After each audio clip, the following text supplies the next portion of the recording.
Hai teman-teman, aku Ratna Komalasari dari Universitas Lampung. Pada kesempatan kali ini, aku ingin menceritakan pengalamanku selama ikut field trip Youth Camp for Future Leader yang aku ikuti dari tanggal 10 sampai 13 November 2021 lalu di Bogor, Jawa Barat. Nah, event yang aku ikuti ini diselenggarakan oleh Badan Pengelola Dana Lingkungan Hidup Kementerian Keuangan Republik Indonesia. Kegiatan ini tentunya bertujuan untuk menumbuhkan awareness generasi muda terhadap pengelolaan lingkungan hidup. Trip hari pertama yaitu ke Taman Safari Indonesia. Taman Safari Indonesia merupakan salah satu konservasi ex situ yang berlokasi di Cisarua, Bogor, Jawa Barat. Apakah teman-teman di sini tahu maksud dari konservasi ex situ? Yap, konservasi ex situ adalah konservasi yang dilakukan di luar habitat aslinya. Jadi, selain sebagai tempat konservasi, ternyata Taman Safari Indonesia juga berfungsi menjadi daerah penyangga Taman Nasional Gunung Gede Pangrango di ketinggian sekitar 900 hingga 1800 meter di atas permukaan laut. Taman Safari Indonesia juga menjadi tempat wisata yang berwawasan lingkungan dan berorientasi pada habitat satwa di alam bebas. Hal ini tentunya menjadi keunikan tersendiri ya, karena kita dapat melihat berbagai jenis binatang dengan lebih dekat. Beberapa jenis satwa yang dapat ditemui di sini seperti kancil, harimau, badak, singa, kuda nil, rusa, beruang madu, buaya, hingga si belang hitam putih yaitu zebra. Oh ya, teman-teman perlu tahu nih bahwa strategi konservasi itu mencakup 3 hal loh. Yang pertama adalah pengawetan, yang kedua perlindungan, dan yang ketiga ialah pemanfaatan lestari. Dan ternyata jenis-jenis satwa yang dilindungi juga sangatlah beragam nih, mulai dari mamalia seperti orang utan dan gajah, jenis reptil seperti buaya dan ular, hingga jenis aves seperti kakak tua dan juga elang.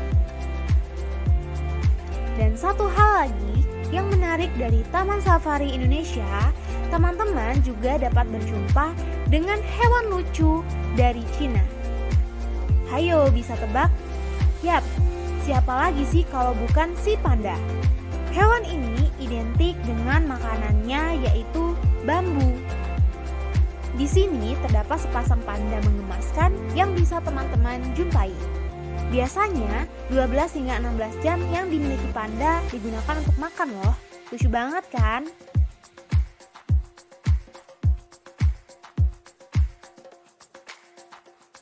Hari selanjutnya kami berkunjung ke pusat Suaka Elang Loji Taman Nasional Gunung Halimun Salak. Taman Nasional Gunung Halimun Salak merupakan salah satu dari 54 taman nasional yang ada di Indonesia. Taman nasional ini berada di Jalan Raya Cipanas, Kecamatan Kebandungan, Kabupaten Sukabumi, Jawa Barat. Taman Nasional Gunung Halimun Salak memiliki total luas area sekitar 113.357 hektar. Taman Nasional Gunung Halimun Salak termasuk hutan hujan tropis yang tersisa di Pulau Jawa. Bentang alam di Gunung Halimun Salak ini ditumbuhi oleh berbagai keanekaragaman hayati. Taman nasional ini menjadi habitat bagi satwa langka yang dilindungi, yakni elang Jawa dan juga macan Jawa. Taman Nasional Halimun Salak juga memiliki nilai strategis lain seperti menara air, destinasi wisata, penopang kemurnian dan kelestarian budaya, penyangga kehidupan ekonomi, bahkan geotermal yang dapat menghasilkan listrik. Pusat Suaka Elang Loji merupakan bagian dari Taman Nasional Gunung Halimun Salak.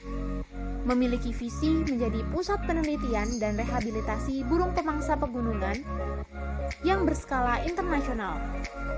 Terdapat beberapa jenis kandang dalam konservasi elang Jawa, mulai dari kandang transit, kandang karantina, kandang pelatihan, kandang latih terbang, kandang display, kandang isolasi, dan juga kandang translokasi. Kunjungan ketiga yakni ke Balai Embrio Ternak Cipelang. Lokasinya di lereng Gunung Salak sekitar 17 km dari Gerbang Tol Bogor. BET Cipelang diresmikan tahun 1994 dengan luas tanah sekitar 91,9 hektar di ketinggian 600 hingga 1400 mdpl. Suhunya di sini bisa berkisar 18 hingga 22 derajat Celcius. Cukup dingin ya sobat?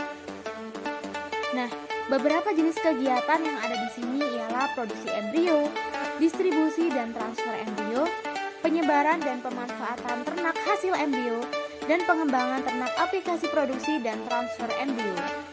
Oh iya, apa teman-teman di sini sudah tahu bahwa produksi embrio itu dapat dilakukan dengan dua cara yang berbeda loh, yaitu in vitro dan in vivo. Proses in vitro merupakan produksi embrio di luar tubuh sapi, sedangkan in vivo dilakukan di dalam tubuh sapi. Banyak juga loh ternyata jenis-jenis sapi yang dapat kalian temukan di sini. Nah, kalau teman-teman semua apa nih jenis-jenis sapi yang sudah teman-teman ketahui?